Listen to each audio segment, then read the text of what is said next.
The Pokemon movies are an interesting batch of entertainment. They managed to take the characters we know from the show and put them in situations bigger and crazier than anything a normal episode can do, and that's saying a lot. I've seen nearly every one of the movies, and a fair amount of them are pretty good, though a lot of people have strong feelings towards the first 3 films, and while it may be the nostalgia talking for some, that love might be for other reasons too. One big trait these 3 films share is that they were written by the original head writer of the Pokemon anime, Takeshi Shudo, and much like what he did for the main show, these movies are really something special. They're Pokemon movies that have more to them than just, here's some legendaries, watch them fight for a bit, but I don't mean to sound biased by saying that. The later movies still do delve into stuff not touched on in the show, but the first 3 cover topics and themes the average person would never think they'd find in Pokemon of all places. Themes that seem simple on the surface, but actually have a lot of depth, as anyone who's dealt with them can likely tell you. Today I'm here to shed some light on the stories he tried to tell through these films, and what better place to start than with the first movie, Mewtwo Strikes Back. Now, contrary to what you may know from the dub, this movie isn't about Ash, nor is its message about how fighting is wrong. This is Mewtwo's movie through and through, with a main theme of self-existence, that being who somebody is and what their place in the world is. Examples of that do show up in the dub, but the full story wasn't presented there. The Birth of Mewtwo radio drama and 10-minute animated prologue explain it in full, telling of everything Mewtwo had gone through before he broke free of his tank. The radio drama also covers a few more themes and is an amazing listen, I might add, but I'll try to keep it from clashing with the animated stuff too much. Mewtwo's origins begin with and because of a young girl named Amber, or as I'll refer to her Japanese name, Ai. Shudo originally named this character Mi, both in reference to the English pronouns and to his then baby daughter Miho, with Mi being her nickname. He later renamed her Ai as he felt it helped drive the self-existence theme home, especially for a young girl whose own existence was hanging by a thread. You see, Ai had died in a car crash, and her father, Dr. Fuji, devoted his life attempting to bring her back through cloning. The radio drama expands on this, saying that Fuji's clones have not lived past 4 years, indicating that he's been at this for a good long time. Fuji's wife couldn't bear seeing him try something like this and eventually left him, but Fuji pressed onward, insistent he could bring their daughter back. His work soon attracts the attention of Giovanni, who hires Fuji to create an enhanced clone of Mew in order to have the world's strongest Pokemon at his control, and in return, he'd give Fuji the funds he needs to further his research. About 1 month later, Mewtwo was born, albeit in a very early stage. Mewtwo gets acquainted with 4 other clones in residing tanks via telepathy, being those of the Kanto starters and Aitu. Innocent and curious, Mewtwo wonders his reason for living, and Aitu teaches him things about life that she remembers. Unfortunately, things suddenly take a turn for the worse as the clones begin to die during the cloning process. Mewtwo is unaffected, as it said Mew has an immortal life force, therefore its DNA being strong enough to make a successful clone. Mewtwo is distraught seeing his friends disappear before him, though Aitu tells him not to cry as he's alive and that life is a wonderful thing. Now becoming extremely upset, Mewtwo is administered heavy medicine to repress what happened and is put into a deep sleep, though Ai's last words stick with him in the back of his head while he still wonders what they mean. Fast forward to when he breaks free of the tank and meets his creators. Seen as nothing more but the end result of an experiment to them, deep down he knows there's more to his life than this, destroying the lab, the scientists, and sadly, the last incarnation of Ai and any hope of bringing her back. Things don't get much better for him after working with Giovanni. Still upset that his intended purpose was to obey humans, Mewtwo's attack on the world isn't so much about getting revenge, but more to show himself that his life has a greater meaning than what his creators initially thought. I mean, make no mistake, this Mewtwo still wants to kill everybody and get some revenge, there's just more of a clear reason to here. But as we all know, Mewtwo has a change of heart by the end when Ash gets petrified and all the Pokemon cry for him during the Tears of Life scene. Though the dub did try to give an explanation for that scene, the original gives none whatsoever, but everything about that scene works and still gives Mewtwo a bit of closure. I also like to think a repressed memory of his own crying and Ai's words was being brought back as the scene transpired. And Mewtwo's not the only one who learns a bit more about himself. As Shudo's favorite characters would, Team Rocket has their own stance on self-existence in the movie. During the battle between the clones and the originals, Jesse and James had compared the fighting to harming oneself, seeing yourself in both the past and present, all the while reflecting on their own existence, likening it to their current situation as good people who do bad things, hurting their old selves and not feeling too good about it at all. Though this lesson's all but forgotten when Mewtwo wipes everyone's minds and sends them back in time, Ash and Co manage to casually give out the answer Mewtwo's been looking for. Ash wonders why they're at the harbor, and Misty replies saying she doesn't really know why, but since they're here to just roll with it. And that can be interpreted to sound like something a bit more profound, which is pretty crazy to think. back. But to this day, Mewtwo's still out there somewhere, longing for a purpose. His purpose. And now we move on to the second movie of the bunch, Pokémon 2000. With this movie, the producers wanted something more lighthearted and action-packed instead of the tonally dark Mewtwo Strikes Back. But amidst all the action, this film centered around a theme of coexistence, or a variation of the term. Shudo believed his view on coexistence to be different from how most others saw it, saying that to him, it's about living out your own existence how you see fit, but taking other people and living things into account and respecting everyone's values. He also tried to convey the message of how we're not always strong individually, but when we come together and combine our strengths, we can do so much more. This theme had less of a focus in the dub, I mean the movie's flat out call The Power of One, but the original motives still do shine through. First showing up when the balance of nature is thrown off and all Pokemon big and small try and make their way to the center of the issue, putting aside their differences and joining forces just to have a chance to save the world they all share. And even though the dub calls Ash the almighty chosen one, the only reason he got anywhere is because of everyone else's help and support. He couldn't have started his quest without Marin and her boat, wouldn't have made his way to the third treasure without his Pokemon leading the way, and if not for Misty and Tracy, he would have drowned right here. But Shudo says he was especially surprised when Team Rocket lended a hand. And that's not because they're the bad guys, mind you, but more that they're very self-assertive characters. For them to play such a huge role in a story about caring for others and putting others above themselves is something he found very interesting and really made them stand out. And that statement is 100% true. It's pretty amazing to see them not only help Ash get to the third island, but also to see them let go of Lugia, lightening its load to ensure Ash gets to where he needs to go, knowing full well that they might just die, even though we all know they've survived worse. Even seeing that as a kid, I went, you know, these guys aren't so bad after all. And it just goes to show how much we depend on one another as well, no matter who you are. Before we close on 2000, there's an interesting side note about the Pokemon Lugia. There have been so many rumblings on whether Shudo did or didn't create it, and it turns out he sorta did. Since the Mew duo had already been used and Hoa was gonna show up later down the road, the legendary birds were the only things they could pull from for this movie. Shudo asked the game designers if he could make a new Pokemon to act as a centerpiece legendary for the film, and they surprisingly said yes. He didn't claim to design or name it, though the idea of the Beast of the Sea did come from him, finally putting those rumors to rest. And now we've come to the third and final movie, Spell of the Unknown. This is arguably the most interesting film of the three, from inception to final product and how it would mark the end of Shudo's career with Pokemon, but more on that last bit later. Originally, this film centered on the question of, what's in this world that I live in? Mainly, where are all the real-world animals? There's plants, trees, and human beings, but no animals to be found. According to Shudo's novelizations, real-world animals did exist in the Pokemon world, and there are even documented pictures, but nobody from those times is alive today. Animals also appeared early on in the anime, but Shudo said that was due to staff not paying attention to what they were working on. So this burning question would officially be answered upon Professor Oak discovering the fossil of a Tyrannosaurus Rex. This fossil would have then come to life and aimlessly wandered around, making its way through Pallet Town and even Team Rocket's home base. Both Ash's group and the entirety of Team Rocket would get involved trying to stop the fossil for their own reasons, and it would have been stopped by the end of the movie. Such an idea came about as Gold and Silver were delayed and there were no new Pokemon to advertise at the moment, so in 6 months' time, Shudo came up with this pitch. Ultimately though, it was rejected, not because it was such an out there idea, rather the higher-ups thought a story like that wouldn't be a hit and that it just wouldn't fit with the Pikachu short paired with it. Having his passion project shot down just like that, Shudo then went home and drowned his sorrows in alcohol.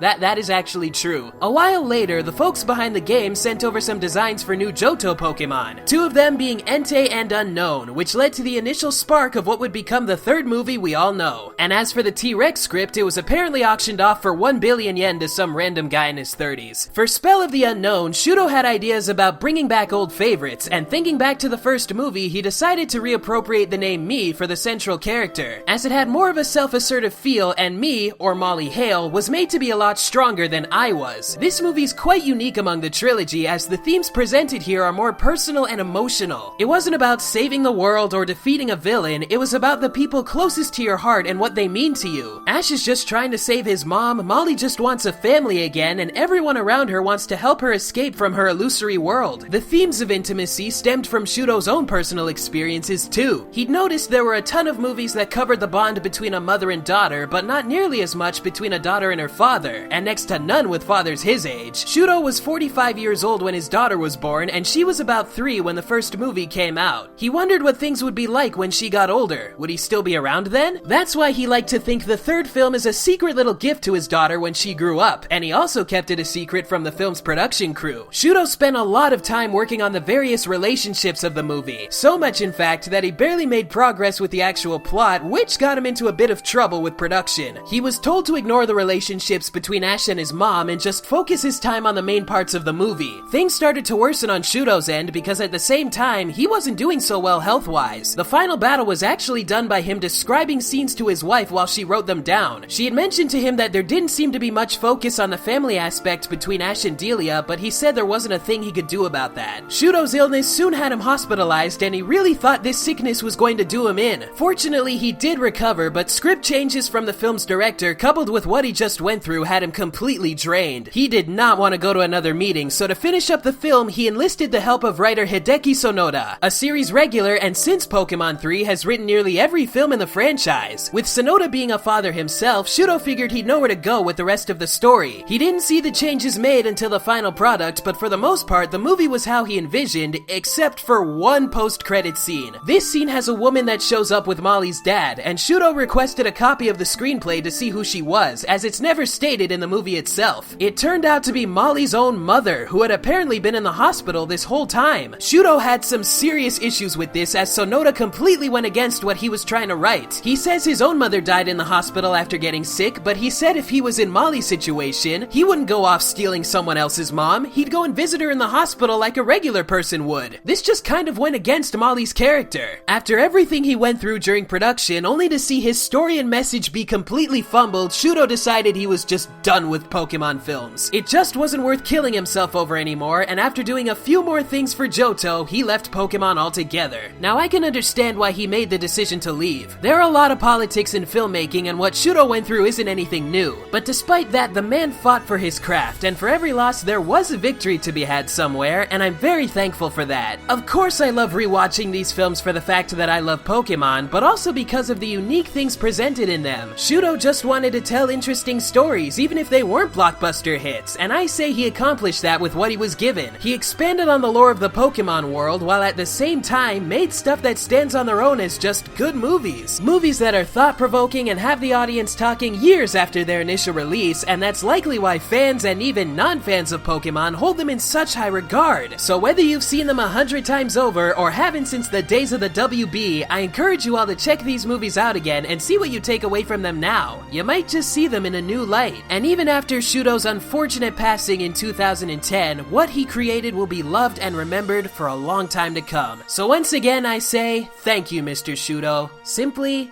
thank you. Thanks again for watching, everybody. I really hope you enjoyed what you saw. And a very special thanks goes out to Pokemon fan site Dogasu's Backpack for writing up a lot of the movie articles and tidbits on Shudo's work. It really helped out with the research, so check the links in the description and see some yourself to learn even more. And if you liked this video, feel free to share it with a friend, give it a like, subscribe, all that good stuff. It really does help out a lot more than you think, and more than I think too. And with all that said, I'll see you guys next time for another installment in this month of Pokemon. Hopefully I won't leave you hanging for too long. I don't mean to do that. Catch you later.